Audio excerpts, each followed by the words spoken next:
4 लोगों का खाना 1000 अफराद ने खाया। ये ग़ज़वा खंदक का वाक़या है। रसूल सल्लल्लाहु अलैहि वसल्लम 3 दिन से फ़ाक़ा में थे। खाने की कोई चीज़ मौजूद ना थी। हज़रत जाबिर रज़ियल्लाहु अन्हु ने यह देखा तो अपने घर गए और अपनी बीवी से इस सिलसिला में बात की।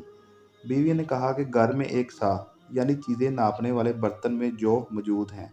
मैं इन्हें पीस कर रोटियां तैयार कर देती हूँ। तुम एक बकरी ज़िबा करके गोश्त बना लो और हजूर सल्लल्लाहु अलैहि वसल्लम को बुलाकर खाना खिला देते हैं। चुनाचा रोटियां तैयार की गईं जो तकरीबन 4 अफराद के लिए काफ़ी होंगी। जब हजूर सल्लल्लाहु अलैहि वसल्लम को इत्तला हुई और आप सल्लल्लाहु अलैहि वसल्लम ने देखा कि तमाम सहाबा कराम रज़ियल्लाहु अन्हुम भी भूखे हैं, तो ये मुनासिब ना समझा कि अकेले ही खाना खा लें। बस आप सल्लल्लाहु अलैहि वसल्लम ने हज़रत जाबिर रज़ियल्लाहु अन्हु से फरमाया कि जाओ सबको बुला लाओ।